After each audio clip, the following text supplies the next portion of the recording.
Hello friends, എല്ലാവർക്കും good morning. അപ്പോൾ എല്ലാവർക്കും ഇന്നത്തെ അത്യുഗ്രൻ വിശേഷത്തിലേക്ക് തന്നെ സ്വാഗതം. അങ്ങനെ നമ്മുടെ പ്രകാശനാകെ തളർന്ന് കിടക്കുക. അപ്പോഴേക്കും വന്നടാ മൂങ്ങയ്ക്ക് പ്രകാശൻ്റെ കിടപ്പ് കണ്ടിട്ട് സഹിക്കാൻ പറ്റുന്നില്ല. മോനെ പ്രകാശ എന്നും പറഞ്ഞുകൊണ്ട് മൂങ്ങ പ്രകാശൻ്റെ അടുത്തേക്ക് ചെന്നു. എന്നിട്ട് പ്രകാശിനെ നോക്കി, എന്താടാ മക്കളെ, എന്താ പറ്റിയത്? നീ എങ്ങനെ ബോധം കെട്ട് വീണേ? അമ്മയ്ക്കൊന്നും മനസ്സിലാവുന്നില്ലല്ലോടാ എന്നൊക്കെ ചോദിക്കുകയാണ്.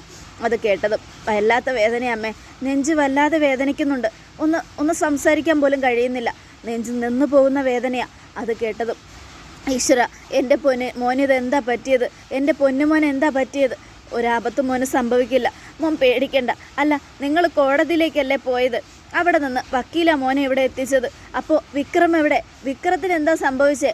അവൻ എവിടെ പോയി? അത് കേട്ടതും പ്രകാശൻ പല്ലും കടിച്ചു പിടിച്ച ദേഷ്യത്തോടെ മൂങ്ങയെ നോക്കുക. എനിക്കിപ്പോൾ കൂടുതലൊന്നും സംസാരിക്കാൻ പറ്റുന്നില്ലമ്മേ, ഞാനിപ്പോൾ ഒന്നും പറയുന്നില്ല, എല്ലാം അമ്മയോട് പറയാം. എന്നോട് ഡോക്ടർ അധികം സംസാരിക്കരുതെന്നാണ് പറഞ്ഞേക്കുന്നത്, അതുകൊണ്ട് ഇപ്പം ഞാൻ സംസാരിക്കുന്നില്ല എന്നും പറഞ്ഞുകൊണ്ട് പ്രകാശൻ പല്ല് കടിച്ചു പിടിച്ച് ദേഷ്യം അടക്കി പിടിച്ചിരിക്കുക. മോനെ, വലിയൊരു ഇഞ്ചക്ഷൻ വേണമെന്നാണ് പറഞ്ഞിരിക്കുന്നത്, ഏതോ ഒരു ഇഞ്ചക്ഷൻ വേണമെന്നാണ് പറഞ്ഞിരിക്കുന്നത്. ആ ഇഞ്ചക്ഷൻ എടുക്കാൻ ഒരുപാട് പൈസ വേണ്ടി വരുമെന്ന് ഞാൻ ഡോക്ടറോടൊന്ന് സഹായിക്കാൻ പറഞ്ഞു. കണ്ണിച്ചോരയില്ലാത്തവന്മാരാടാ, ഒന്ന് സഹായിക്കുക പോലും ചെയ്തില്ല. കാശ് കെട്ടാതെ നിനക്ക് ഇഞ്ചക്ഷൻ എടുക്കില്ല എന്നും പറഞ്ഞു. അമ്മയ്ക്ക് അറിയില്ല എന്ത് ചെയ്യണമെന്ന്. നോക്കട്ടെ, എന്തെങ്കിലും ചെയ്തിട്ടാണെങ്കിലും ആരെയോട് പിച്ച എടുത്തിട്ടാണെങ്കിലും ഞാൻ എൻ്റെ മോൻ്റെ ചികിത്സ നടത്തും. അമ്മ പോയിട്ട് വരാടാ മക്കളെ എന്നും പറഞ്ഞുകൊണ്ട് മൂങ്ങ വെളിയിലേക്ക് പോവുക. ഈ സമയം പ്രകാശൻ, ഇത്രയും നാളും മകൻ എന്ന് പറഞ്ഞ് തലയെ കൊണ്ട് നടന്നവൻ എന്നെ ചവിട്ടി താഴ്ത്തിയെന്നല്ലാതെ വേറെ എന്താ സംഭവിച്ചേ എന്നൊക്കെ ആലോചിച്ചുകൊണ്ട് ഇങ്ങനെ കിടക്കുവാണ്. പിന്നീട് കാണിക്കുന്നത് മൂങ്ങയാണ്. മൂങ്ങ കരഞ്ഞുകൊണ്ട് വെളിയിൽ നിൽക്കുമ്പോൾ സോണി ആ വഴി വരിക. സോണിയെ കണ്ടതും മോളെ സോണി എന്നും പറഞ്ഞുകൊണ്ട് കരഞ്ഞ ശബ്ദത്തിൽ മൂങ്ങ വിളിക്കുക. അപ്പോൾ സോണി മൂങ്ങയുടെ അടുത്തേക്ക് ചെന്നു. എന്താ? അല്ല, മോളെന്താ ഇവിടെ? മോൾ അറിഞ്ഞോ? എൻ്റെ മോൻ പ്രകാശൻ ഇവിടെ ICUയിൽ അഡ്മിറ്റ് ചെയ്തിരിക്കുക. ഇഞ്ചക്ഷൻ എടുക്കാൻ കുറച്ച് കാശ് വേണം, മോളൊന്ന് തന്ന് സഹായിക്കാമോ? ചില്ലി കാശ് ഞാൻ തരില്ല. നിങ്ങൾക്കറിയോ, നിങ്ങളുടെ കൊച്ചുമോൻ കാരണമാണ് എൻ്റെ ഭർത്താവ് ഇവിടെ അഡ്മിറ്റ് ആയിരിക്കുന്നത്. അങ്ങനെയുള്ളപ്പോൾ എൻ്റെ ഭർത്താവിനെ കിടത്തി അതേ ഹോസ്പിറ്റലിൽ നിങ്ങളുടെ മോനെ കിടത്തിയിട്ടുണ്ടെങ്കിലേ അത് ദൈവം നിങ്ങൾക്ക് തന്ന ശിക്ഷയാണ്. എൻ്റെ ഭർത്താവെന്ന് പറയുന്ന ആൽബിയേട്ടനുണ്ടല്ലോ, അവൻ എന്നെ ചതിച്ച കഥകളെല്ലാം അറിഞ്ഞ് എന്നെ ഏറ്റെടുത്തതാ.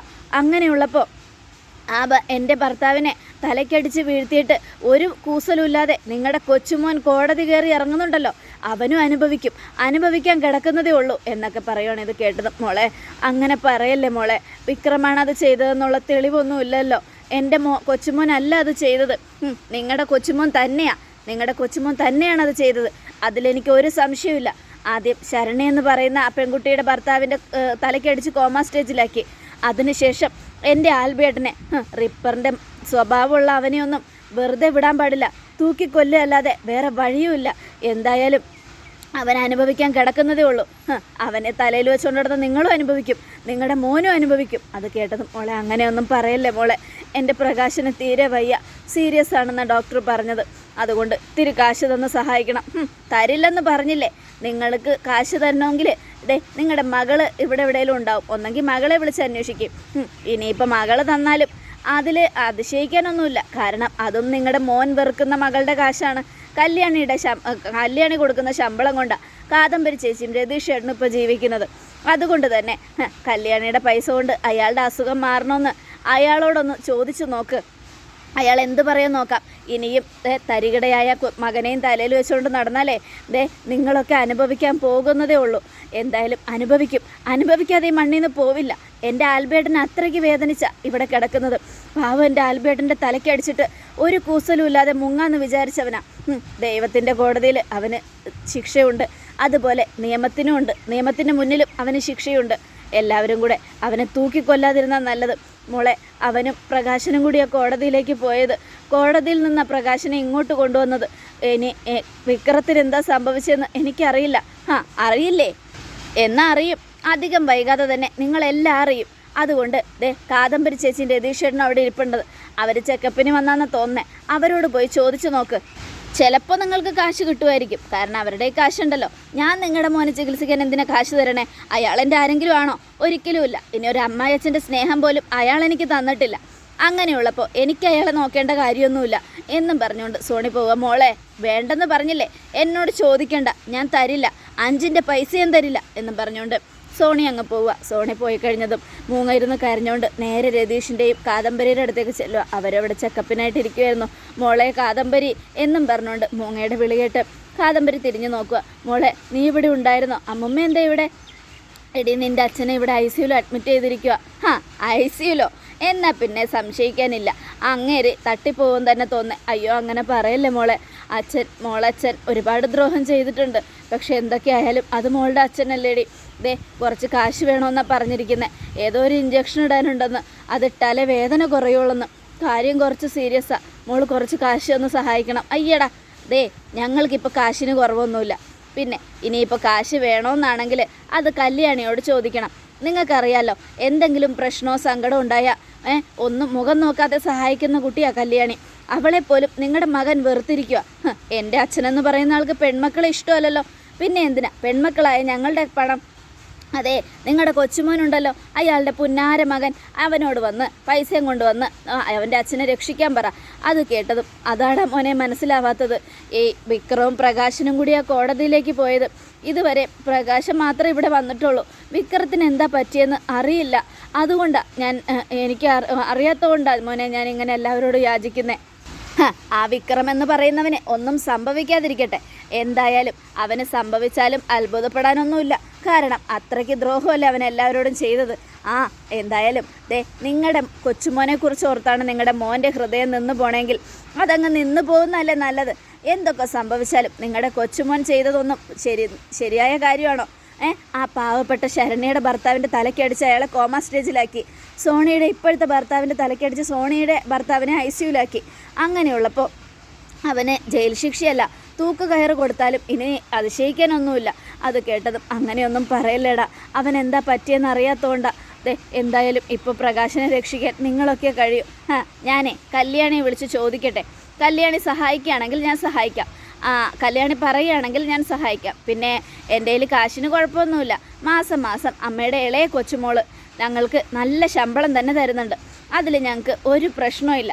പിന്നെ നിങ്ങൾ ഞങ്ങളുടെ തലേന്ന് ഒഴിഞ്ഞു പോയതുകൊണ്ട് സമാധാനത്തോടെയുള്ള ജീവിതമുണ്ട് എന്നും പറഞ്ഞുകൊണ്ട് കാദംബരി രതീഷും ഇത് കേട്ടതും മൂങ്ങ കരഞ്ഞ് നിലവിളിച്ചുകൊണ്ട് ഈശ്വര എൻ്റെ മോനെ രക്ഷിക്കാൻ ഇനി ആരുമില്ലേ എന്നൊക്കെ ആലോചിച്ചുകൊണ്ട് അവിടെ പോയി ഇങ്ങനെ കരഞ്ഞുകൊണ്ട് പോവുക. ഇതേ സമയം സോണിയാണ് കാണിക്കുന്നത്. സോണി ആൽബിയുടെ അടുത്തെത്തി. അപ്പോൾ ആൽബിക്ക് കുഴപ്പമൊന്നുമില്ല, സുഖമായിട്ട് തന്നെ ഇരിക്കുന്നു കേട്ടോ. അപ്പോൾ ആൽബിയുടെ അടുത്തെത്തിയതും ഞാനിപ്പോൾ വരുന്ന വഴി ഒരു ആളെ കണ്ടിട്ട് ആൽബിയേട്ടാണ് വരുന്നത്. ആരെയാ സോണി? ആൽബിയേട്ടൻ്റെ തലക്കടിച്ച ആ ക്രിമിനലിൻ്റെ അമ്മുമ്മയെ. ആര്? മൂങ്ങ മുത്തശ്ശി എന്ന് പറയുന്ന ആ അമ്മുമ്മയോ? അതെ അവരെ തന്നെ. അവരുടെ മകൻ പ്രകാശൻ ഇവിടെ ICUയിലാണത്രേ. സീരിയസ് ആണ് പോലും. അതെ അവനെ ജയിലിലേക്ക് കൊണ്ടുപോയപ്പോൾ അവിടെ വെച്ച് തന്നെ അയാളുടെ ഹൃദയം നിന്ന് പോയതാ. അപ്പോൾ പുന്നാര മോൻ തന്നെയാണ് അച്ഛൻ്റെ ഹൃദയം നിന്ന് പോകാനുള്ള കാരണക്കാരൻ അല്ലേ? അതെ അവൻ തന്നെയാണ്. അവൻ ചെയ്തു കൂട്ടിയ ഓരോ കാര്യങ്ങളും അവൻ അനുഭവിക്കണം. അവൻ്റെ അച്ഛനും അമ്മമ്മയും അവനെ വളർത്തി വഷളാക്കിയതാ. അതുകൊണ്ട് അത് അനുഭവിക്കാൻ അവരും അർഹരാണ്. അത് കേട്ടതും എന്തിനാ സോണയും അസുഖം പിടിച്ചു കൊടുക്കുന്ന ഒരാളെക്കുറിച്ച് ഇങ്ങനെ പറയുന്നേ? നമ്മുടെ ശത്രുക്കളായാൽ പോലും അവർക്ക് അസുഖമാണെന്നറിഞ്ഞാൽ മരണത്തിലേക്ക് പോകുന്നു എന്നറിഞ്ഞാൽ ഉറപ്പായിട്ടും നമ്മളിങ്ങനെ വാശിയും വൈരാഗ്യവും കാണിക്കരുത്. സ്നേഹം കാണിക്കണം. എൻ്റെ ആൽബിയേട്ടാ എങ്ങനെ സ്നേഹം കാണിക്കാനാ? ഒരു കാട്ടിലെ മൃഗമാണെങ്കിൽ പോലും അതിനൊരിത്തിരി സ്നേഹം ഉണ്ടാവും. ഇതിപ്പോൾ ഒരു തുള്ളി സ്നേഹം പോലും ഇല്ല. സ്വന്തം മകനോടല്ലാതെ മറ്റൊരാളെ സ്നേഹിക്കാൻ ആ വൃത്തികെട്ട മനുഷ്യൻ അറിയില്ല. അങ്ങനെയുള്ളപ്പോൾ എങ്ങനെ അയാളെ സഹായിക്കുന്നത്? ആർക്കെങ്കിലും സഹായിക്കാൻ തോന്നോ? അവനെ സഹായിച്ചാലേ നമ്മളോട് ദൈവം പോലും പൊറുക്കില്ല. അതുകൊണ്ട് ഞാൻ സഹായിക്കില്ല ആൽബേട്ട.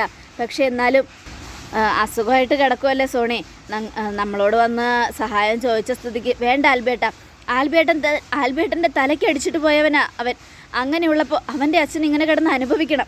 മകനെ രാജകുമാരനെന്നും ചക്രവർത്തിയെന്നും പറഞ്ഞ് തലയിൽ വെച്ചുകൊണ്ട് കിടക്കുന്ന അയാൾ ഇതിനേക്കാളും കൂടുതൽ അനുഭവിക്കണം.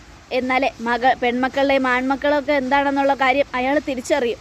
ആൺമക്കളാണ് കുടുംബത്തിൽ നല്ലതെന്നും മകനാണ് എല്ലാം നല്ലതിന് വേണ്ടി ചെയ്യുന്നതെന്നൊക്കെ ആലോചിച്ചുകൊണ്ട് നടക്കുന്നവനല്ലേ. അവൻ കുറച്ച് അനുഭവിക്കട്ടെ. എനിക്ക് ഒരു തുള്ളി മനസാക്ഷി പോലും അയാളോട് ഇല്ല ആൽബിയേട്ടാ. അതുകൊണ്ട് തന്നെ അയാൾ ചത്താലും എനിക്ക് കുഴപ്പമില്ല എന്നൊക്കെ പറഞ്ഞുകൊണ്ട് സോണി ഇങ്ങനെ പറയണത് കേട്ടതും ആൽബിക്ക് ഭയങ്കര സങ്കടമൊക്കെ ആയി. കാരണം എത്രയൊക്കെ ആയാലും അസുഖം വന്ന് കിടക്കുവാണല്ലോ. ഈ സമയം പിന്നീട് കാണിക്കുന്നത് നമ്മുടെ കാദംബരിയെയും രതീഷിനെയാണ്. അവർ രണ്ടുപേരും ഇങ്ങനെ ആലോചിച്ചുകൊണ്ടിരിക്കുക. എന്തായാലും നമുക്ക് കല്യാണി ഒന്ന് വിളിച്ച് ചോദിക്കാം എന്താ പറ്റിയതെന്ന്, വിക്രത്തിന് എന്താ പറ്റിയെന്നും അമ്മമ്മയ്ക്ക് കാശ് കൊടുക്കണമെന്നൊക്കെ എന്നും പറഞ്ഞുകൊണ്ട് അവർ കല്യാണിയെ വിളിക്കുക. ഹലോ കല്യാണി, എന്താ എന്താ ചേച്ചി?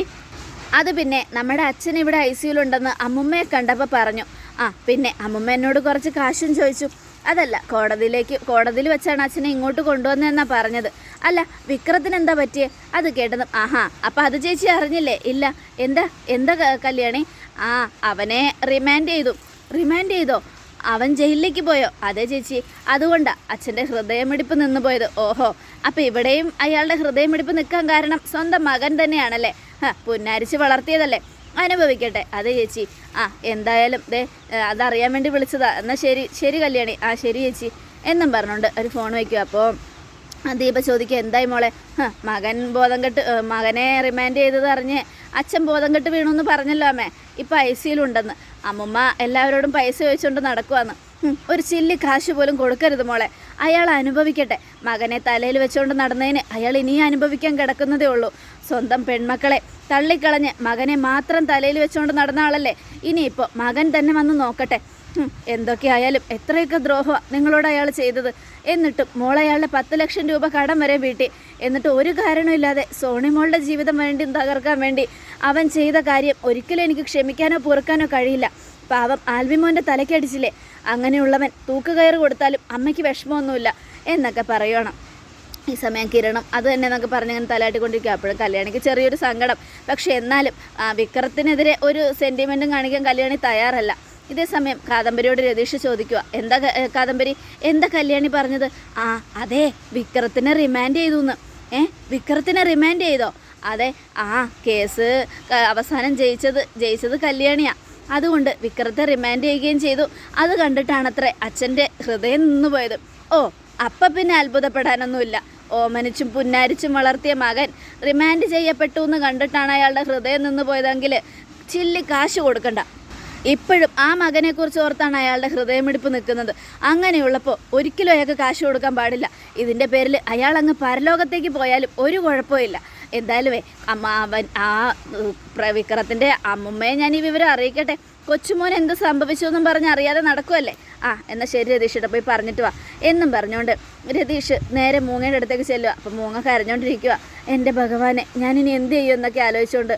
അപ്പോഴേക്കും അതേ അമ്മുമ്മേ, എന്താണ് മക്കളെ, എന്തായി? അമ്മുമ്മയ്ക്ക് കാശ് തരുമോ? ഞാൻ കാശ് തരാൻ വന്നൊന്നുമല്ല. കൊച്ചുമോൻ എന്താ പറ്റിയെന്നറിഞ്ഞോ? ഇല്ലടാ മക്കളെ, അവൻ എന്താ സംഭവിച്ചെന്ന് ഇതുവരെ എനിക്കൊരു പിടിയില്ല. പ്രകാശനാണെങ്കിൽ സംസാരിക്കാൻ പോലും വയ്യ. ഇല്ലെങ്കിൽ അവൻ പറഞ്ഞാൽ എന്താ സംഭവിച്ചെന്ന്. എന്നാലേ കോടതിയിൽ വിധി വന്നപ്പോൾ വിക്രത്തിനെതിരായിരുന്നു. അതുകൊണ്ട് അവനെ റിമാൻഡ് ചെയ്തു. ഇനിയിപ്പോൾ അവനെ തൂക്കിക്കൊന്നാലും അത്ഭുതപ്പെടാനൊന്നുമില്ല. തൂക്കിക്കൊല്ലേണ്ടവൻ തന്നെയാണ് അവൻ. അതുകൊണ്ട് അവനെക്കുറിച്ച് ഓർത്ത് ആണ് നിങ്ങളുടെ മകൻ്റെ ഹൃദയമിടിപ്പ് നിന്ന് പോയതെങ്കിലേ കൂടുതൽ അത്ഭുതപ്പെടാനൊന്നുമില്ല. എന്തൊക്കെ സംഭവിച്ചാലും അവനിനി അനുഭവിക്കാൻ കിടക്കുന്നതേ ഉള്ളൂ. അതെ, പെൺമക്കൾ ദുരിതമാണെന്നും പറഞ്ഞുകൊണ്ട് നടന്ന അയാൾക്ക് ഇന്ന് മകൻ്റെ യഥാർത്ഥ ഇതെന്താണെന്ന് കാണിച്ചു കൊടുത്തിരിക്കുമോ ദൈവം. അങ്ങനെയുള്ളപ്പോൾ കൂടുതലൊന്നും എനിക്ക് പറയാനില്ല. എന്തൊക്കെ സംഭവിച്ചാലും ശരി, നിങ്ങൾ നോക്കിക്കോ. നിങ്ങൾ കാത്തിരുന്നോ. ഇനി നടക്കാൻ പോകുന്നത് നിങ്ങളുടെ നാശമായിരിക്കും. പിന്നെ കല്യാണിയുടെ അമ്മയെ അയാൾ ഉപേക്ഷിച്ചല്ലോ. അതിനുശേഷം ആ അമ്മയ്ക്ക് ഒരു കുറവും ഉണ്ടായിട്ടില്ല. സന്തോഷത്തോടെ ഇന്നും ജീവിക്കുന്നത്. അതുപോലെ നിങ്ങളുടെ ജീവിതവും മാറും. നിങ്ങൾ നിങ്ങളുടെ മകൻ്റെയും കൊച്ചുമോൻ്റെ അടുത്ത് നിന്ന് എന്നേക്കുമായി ഓടി രക്ഷപ്പെടുവാണെങ്കിൽ ഉറപ്പായിട്ട് നിങ്ങൾ രക്ഷപ്പെടും. പിന്നെ വയസ്സാം കാലത്ത് നരകിക്കേണ്ട ആവശ്യം നിങ്ങൾക്ക് വരില്ല. എന്തായാലും ദൈവം എന്ന് പറയുന്ന ഒരാളുണ്ട്. അതുകൊണ്ടാണ് ഇന്ന് അവൻ റിമാൻഡ് ചെയ്യപ്പെട്ടത്. ഒരു കാര്യം കൂടെ ഞാൻ പറയാം, നിങ്ങളുടെ കൊച്ചുമോനെയും മകനെയും സപ്പോർട്ട് ചെയ്ത് നിൽക്കുന്ന നിങ്ങൾക്ക് നല്ല മരണമൊന്നും ഉണ്ടാവില്ല. നരകിച്ച് നിങ്ങൾ ചാകും, നരകിച്ച് എന്നും പറഞ്ഞുകൊണ്ട് രതീഷ് അങ്ങ് പോയത് മുഖം ഭയങ്കര കരച്ചിലായി. ഇനി ഒരിക്കലും ഞാൻ എൻ്റെ വിക്രത്തിൻ്റെയും കല്യാണിയുടെയും കൂടെ പ്രകാശിൻ്റെയും കൂടെ നിൽക്കില്ല എന്നൊക്കെ പറഞ്ഞുകൊണ്ടാണ് മൂങ്ങ കരയുന്നത്. ഈ സമയം പിന്നീട് കാണിക്കുന്ന കല്യാണിയാണ്. കല്യാണി രൂപയുടെ വീട്ടിലെത്തി. മോളായിരുന്നോ? അതെ അമ്മേ. പിന്നെ കോടതിയിലെ കേസ് വിക്രത്തിനെതിരായതുകൊണ്ട് എൻ്റെ അച്ഛനെന്ന് പറയുന്ന ആൾ ബോധം കെട്ട് വീണുവെന്നും ICUലായെന്നൊക്കെ അറിഞ്ഞതമ്മേ. മോൾക്ക് വേണമെങ്കിൽ മോളുടെ അച്ഛനെ പോയി കാണാം. പക്ഷേ അയാളൊരു ക്രൂരനല്ലേ മോളെ? അതെ അമ്മേ. പിന്നെ ഞാൻ മാത്രമല്ല, എൻ്റെ അമ്മയ്ക്ക് പോലും എൻ്റെ അച്ഛനെന്ന് പറയുന്ന ആളോട് സെൻറ്റിമെൻ്റ് ഇല്ല, കുറച്ചുകൂടി ഇല്ല. അങ്ങനെയുള്ളപ്പോൾ ഞങ്ങൾ എന്തിനാ അമ്മേ അവരെ പോയി കാണുന്നേ? എന്തായാലും എനിക്ക് അയാളെ കാണണമെന്ന് ആഗ്രഹമൊന്നുമില്ല. പക്ഷേ അയാളെ കാണണം. കണ്ടിട്ട് അയാളുടെ മുഖത്ത് നോക്കി 2 വർത്താനം പറയണം. ഇന്നും അയാൾ വിശ്വസിക്കുന്ന മകനല്ല, പെൺമക്കൾ തന്നെയാണ് അയാൾക്ക് ജീവിതത്തിൽ ഇന്ന് നല്ലതെന്ന് ഞങ്ങൾ കാണിച്ചു കൊടുക്കും അമ്മേ. അങ്ങനെ ഒരു അവസരം വന്നിരിക്കുന്നത് എന്നൊക്കെ പറയുവാണ്. ഈ സമയം ശാരി രൂപയുടെ വീടിൻ്റെ വെളിയിൽ നിൽക്കുക. അതെ എടോ, ഞാൻ വാങ്ങാനുള്ള സാധനത്തിന് ലിസ്റ്റൊക്കെ തന്നിട്ടുണ്ടല്ലോ. ആ ഉണ്ട് മാഡം, എന്നാൽ പിന്നെ അതൊക്കെ മേടിച്ചുകൊണ്ട് പെട്ടെന്ന് പോരെ. ആ ശരി മാഡം എന്നും പറഞ്ഞുകൊണ്ട് ശാരി കാറിൽ നിന്ന് ഇറങ്ങുക. അയൽപക്കത്തെ കാറാണല്ലോ, ഈ കാറെന്താ ഇവിടെ? ഇനി അവനും അവിടെ ഉണ്ടാവുമോ? അങ്ങനെ ഉണ്ടെങ്കിൽ നേരിട്ട് അകത്തേക്ക് കയറി ചെല്ലണ്ട, ഹോളിൽ എങ്ങാനും ഇരിക്കുവാണെങ്കിൽ ഹോളിൽ മറിഞ്ഞു നിന്ന് അവരുടെ സംസാരം കേൾക്കാം എന്ന് പറഞ്ഞുകൊണ്ട് ശാരി അങ്ങോട്ട് പതുക്കെ പതുക്കെ പോവുക. ഈ സമയം മോളെ, നീ വന്നപ്പോൾ എന്താ കല്ലുമോനെ കൊണ്ടുവരാതിരുന്നേ? അത് പിന്നെ അമ്മയ്ക്കിനി എപ്പോൾ വേണമെങ്കിലും അങ്ങോട്ട് വരാമല്ലോ, അതിന് തടസ്സങ്ങളൊന്നുമില്ല. ഏത് നിമിഷവും അമ്മയ്ക്ക് അവിടെ വന്ന് താമസിക്കാം. അതുകൊണ്ട് കല്ലുമോനെ ഇനി അവിടെ വന്ന് കണ്ടാൽ മതി. ഇനി അമ്മയും അച്ഛനും അങ്ങോട്ട് വരണം. ഇനിയിപ്പോൾ അയൽവക്കക്കാർ കാണുമെന്നുള്ള പേടിയൊന്നും വേണ്ടല്ലോ. അതൊന്നുമില്ല. എന്തായാലും ഞാൻ 2-3 ദിവസത്തേക്ക് അങ്ങോട്ട് വരാൻ പോവാം മോളെ, എനിക്കും അവിടെ വന്ന് നിൽക്കണം എന്നൊക്കെ പറഞ്ഞുകൊണ്ട് രൂപ ഇങ്ങനെ നിൽക്കണം. അത് കണ്ടുകൊണ്ട് ശാരിയും. അതോടുകൂടെ എപ്പിസോഡ് അവസാനിക്കുകയാണ്. നാളത്തെ ഒരു തകർപ്പൻ വിശേഷത്തിനായിട്ട് കാത്തിരിക്കുക. അതേ പ്രേക്ഷകരെ, ഇനി വരാൻ പോകുന്നതാണ് അത്യുഗ്രൻ വിശേഷം. ആരും മിസ് ചെയ്യരുത്. എല്ലാവർക്കും ഒരിക്കൽ കൂടെ നല്ലൊരു ശുഭദിനം തന്നെ ആയിക്കോട്ടെ. Thank you friends.